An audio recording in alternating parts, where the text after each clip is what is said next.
오늘 나에게 주신 하나님 말씀을 함께 고백드리겠습니다. 그때 여호와께서 발람의 눈을 밝히심에 여호와의 사자가 손에 칼을 빼들고 길에 선 것을 보고 그가 보고 머리를 숙이고 엎드리니 여호와의 사자가 그에게 이르되 너는 어찌하여 내 나귀를 이같이 3번 때렸느냐? 보라, 내 앞에서 내 길이 사악함으로 내가 너를 막으려고 나왔더니 나귀가 나를 보고 이같이 3번 돌이켜 내 앞에서 피하였느니라. 나귀가 만일 돌이켜 나를 피하지 아니하였더라면 내가 벌써 너를 죽이고 나귀는 살렸으리라. 발람이 여호와의 사자에게 말하되 내가 범죄하였나이다. 당신이 나를 막으려고 길에 서신 줄을 내가 알지 못하였나이다. 당신이 이를 기뻐하지 아니하시면 나는 돌아가겠나이다. 여호와의 사자가 발람에게 이르되 그 사람들과 함께 가라. 내가 내게 이르는 말만 말할지니라. 발람이 발락의 고관들과 함께 가니라. 발람이 온다함을 듣고 모압 변경 끝 아르논 강가에 있는 성읍까지 가서 그를 영접하고 발락은 발람에게 이르되 내가 특별히 사람을 보내어 그대를 부르지 아니하였느냐? 그대가 어찌 내게 오지 아니하였느냐? 내가 어찌 그대를 높여 존귀하게 하지 못하겠느냐? 발람이 발락에게 이르되 내가 오기는 하였으나 무엇을 말할 능력이 있으리까? 하나님이 내 입에 주시는 말씀 그것을 말할 뿐이니이다. 발람이 발락과 동행하여 기랏 후손에 이르러서는 발락이 소와 양을 잡아 발람과 그와 함께한 고관들을 대접하였더라. 아멘. 하나님의 마음과 그 뜻을 헤아리는 저와 여러분의 삶 되기를 주님의 이름으로 축복합니다. 하나님이 어떤 분인가에 대한 그 알의 깊이가 날마다 더할 수 있기를 소원합니다. 발람은 하나님을 겉으로는, 그러니까 말로는 하나님의 뜻을 순종하고 말로는 하나님이 굉장히 충성하는 종처럼 보였지만 사실 그의 삶은 그 반대의 삶을 살았던 것을 보게 되는데요. 이전에 하나님께서 발람에게 말씀하시기를 함께 가지 말라고 말씀하셨고 이스라엘을 저주하지 말라고 말씀하셨죠. 이스라엘은 하나님께 복받은 자라고 하는 것을 말씀하셨습니다. 하나님에 대해서 그 마음을 알고 그 뜻을 헤아리는 것이 너무너무 중요한데 오늘 본문, 어제부터 오늘 본문 그리고 이어지는 본문을 보면 정말 하나님의 마음을 너무너무 모르는 이 발람의 모습을 알게 됩니다. 그렇게 해서 하나님께서 함께 가지 말라고 하셨고 이스라엘은 복받은 자라고 했다면 이제 더 이상 하나님께서는 이스라엘을 복받은 그 사람으로 보셨습니다. 그럼 더 이상 발람이 아무리 모압 왕이 요청한다고 해도 더 이상 어찌할 수 없는 것 아니겠습니까? 그런데 이 발람은 그 사신들이 왔을 때 밤에 이 밤 여기에 유숙하라 얘기하고 하나님이 내게 무슨 말을 더 할는지 내가 알아보리라 이제 그렇게 얘기합니다.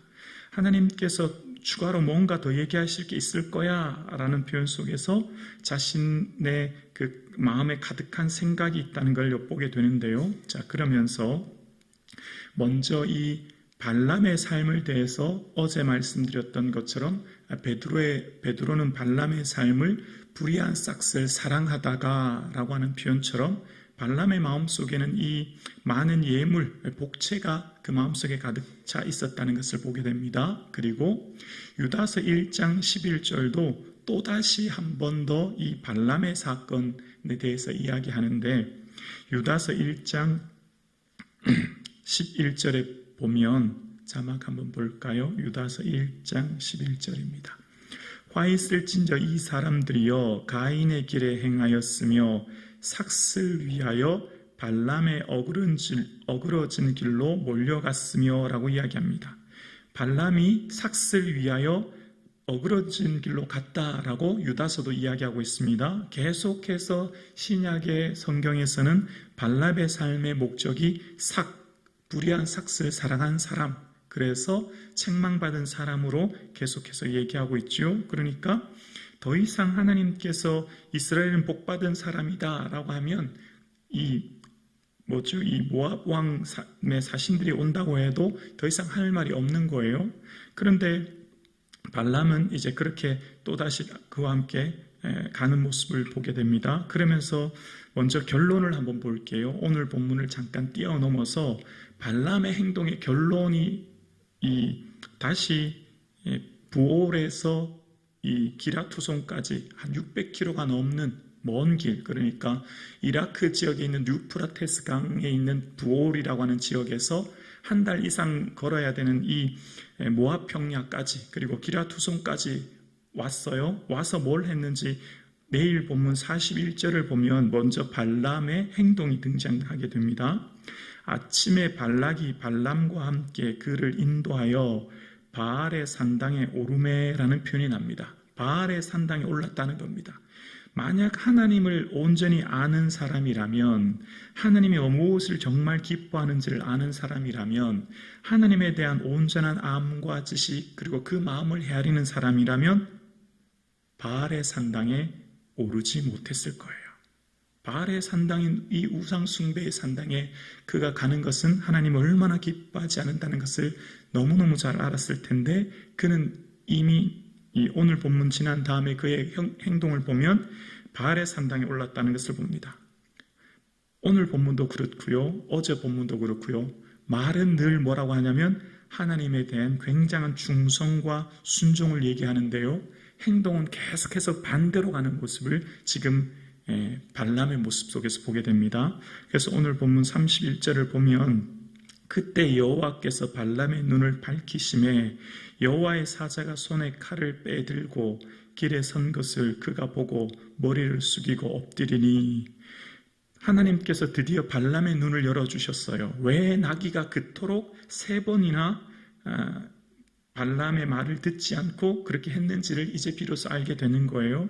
그러면서 하나님의 사자를 보고 엎드리게 됩니다. 그리고 하나님의 사자가, 여호와의 사자가 말하기를 32절에 여호와의 사자가 그에게 이르되 너는 어찌하여 내 나귀를 이같이 3번 때렸느냐. 보라, 내 앞에서 내 길이 사악함으로 내가 너를 막으려고 나왔더니. 사악하다라는 원어, 야라트라는 원어의 뜻은 무모하게 서두르다라는 뜻이거든요. 무모하게 어쩌면 자기 생각대로 많이 서둘렀다는 것을 알게 돼요. 그러면서 33절에 나귀가 나를 보고 이같이 3번 돌이켜 내 앞에서 피하였느니라. 나귀가 만일 돌이켜 나를 피하지 아니하였더라면 내가 벌써 너를 죽이고 나귀는 살렸으리라 라고 이야기합니다. 이 가는 길이 하나님이 얼마나 싫어하는 길이라고 하는 것을 다시 한번 이야기하면서 나귀는 보는데 보지 못하는 무지한 발람을 이야기합니다. 그런데 발람의 대답을 보세요. 34절입니다. 발람이 여호와의 사자에게 말하되 내가 범죄하였나이다. 당신이 나를 막으려고 길에 서신 줄을 내가 알지 못하였나이다. 당신이 이를 기뻐하지 아니하시면 나는 돌아가겠나이다. 말합니다. 내가 하나님께 범죄했다고요. 그러면 범죄했다면 이미 여기서 다시 돌아가면 되는 것입니다. 그러면서 또 얘기합니다. 당신이 기뻐하지 않으면 나는 돌아가겠다고요. 말과 지금 삶의 결과적으로 바알의 산당까지 가는 그의 삶의 모습을 보면서 전혀 다른 모습을 보게 되는데요. 그러면서 이제 또 38절에 그가 이제 아르논 강가를까지 와서 기라투손에 오게 되어서 38절에 보면 이런 말을 합니다. 발람이 발락에게 이르되 내가 오기는 하였으나 무엇을 말할 능력이 있으리까? 하나님이 내 입에 주시는 말씀 그것을 말할 뿐이니이다 라고 이야기합니다. 왔지만 하나님께서 내 입에 주시는 말씀만 할 뿐입니다 라고 이야기하지요. 조금 전에 발람의 눈을 밝히셔서 이 가는 길이 얼마나 하나님 기뻐하지 않은 길이라는 것을 이미 알았어요. 그럼에도 불구하고 지금 다시 또 오게 되었고 말하는 것은 하나님이 내게 주시는 것만 말한다라고 이야기합니다. 전체적인 이 발람의 사건을 통해서 깨닫는 것이 있습니다. 하나님께서 주시는 어떤 신비한 체험과 능력과 은사보다 훨씬 더 중요한 것은 하나님의 그 마음과 뜻, 하나님에 대한 온전한 지식이 훨씬 더 중요하다라고 하는 것을 깨닫게 됩니다. 누가복음 10장에 보면 누가복음 10장 17절로 20절에 보면 이런 말씀이 있습니다. 누가복음 10장 17절로 20절입니다. 누가복음 10장 17절입니다. 네. 자막 준비됐나요? 네. 70인이 기뻐하며 돌아와 이르되 주여 주의 이름으로 귀신들도 우리에게 항복하더이다. 예수께서 이르시되 사탄이 하늘로부터 번개같이 떨어지는 것을 내가 보았노라. 내가 너희에게 뱀과 정갈을 밟으며 원수의 모든 능력을 제할 권능을 주었으니 너희를 해칠 자가 결코 없으리라. 그러나 귀신들이 너희에게 항복하는 것으로 기뻐하지 말고 너희 이름이 하늘에 기록된 것으로 기뻐하라 하시니라. 아멘. 사명자에 나아가는 길은, 사명자의 삶은 무엇 때문에 기뻐하며 사역해야 될지에 대해서 분명하게 말씀하시는데요. 사명자의 삶은 주어진 어떤 결과를 보고 기뻐하면 실패할 때 그는 좌절하게 되죠. 그래서 복음 전하는 자의 삶은 복음 전하는 자의 삶은 목적에 충실하여 기뻐해야 된다는 겁니다. 그러니까 복음 전하는 자가 항상 귀신이 쫓겨나가고 항상 능력이 나타나지 않을 수도 있는데 오히려 박해와 시련을 당할 수도 있지 않습니까? 그렇기 때문에 복음 전하는 자의 삶의 참된 기쁨의 목적은 내 이름이 하늘에 기록된 것으로, 즉 구원 얻은 것으로 기뻐하는 것이 복음 전하는 자의 삶의 진정한 기쁨이 여기서 나와야 된다라는 것입니다. 그래서 복음 전하는 자의 삶에 귀신이 쫓겨나면 기뻐하고 그렇지 않으면 슬퍼하는 삶이 아니라 우리의 삶의 진정한 기쁨은 구원의 감격과 기쁨 속에 온전히 사역할 때 여기서 참된 사역을 이어갈 수 있고 낙심하지 않고 계속할 수 있음을 이야기합니다. 그래서 우리의 삶 가운데 어떤 은사, 능력, 기적, 환상보다 훨씬 중요한 것은 내가 구원 얻은 것으로 인하여 기뻐하는 것. 그래서 하나님의 자녀된 권세, 이것으로 인하여서 기뻐하는 것이 훨씬 더 중요한 것을 예수님은 말씀하셨듯이 오늘 본문 발람의 사건을 통해서 나귀가 말하는 것을 통해서 눈을 밝혀 알았지만 결과적으로 또다시 그는 바알의 산당에 가는 것을 보게 됩니다. 겉으로는 하나님 말씀을 순종하는 것 같지만 그 내면에는 가득 찬 자신의 욕심, 그 뜻에 따라 살아가는 발람의 모습을 보게 되는 것이죠. 오늘 우리의 삶 가운데 하나님을 온전히 아는 지식이 있기를 주님의 이름으로 축원합니다. 하나님에 대해서 온전히 알아가는 것, 하나님의 마음을 온전히 헤아리는 것, 그래서 하나님의 그 뜻이 무엇인가는 하나님을 온전히 아는 것으로부터 시작되는 것이죠. 어제 말씀드렸듯이 하나님께서는 마음으로 원치 않으셔도 그 사랑하는 백성들이 너무너무 원하면 허용하시는 경우가 있어요. 잠시 허용하시는 경우가. 이스라엘이 왕을 달라고 요구하지 않습니까? 그것은 하나님 기뻐하는 게 아니었지만 하나님께서 그걸 허용하시듯이.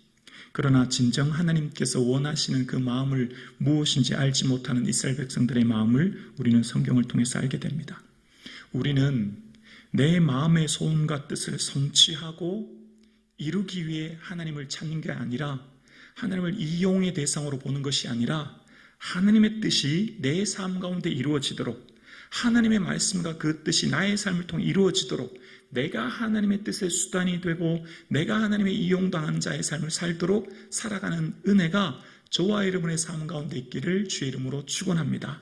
우리의 삶의 온전한 기쁨은 하나님의 구원받은 자로서의 삶, 그래서 그 뜻이 나의 삶을 통해 이루어지는 것, 그래서 말씀을 통해 우리가 끊임없이 깨닫는 것은 하나님이 어떤 분인가를 아는 것입니다.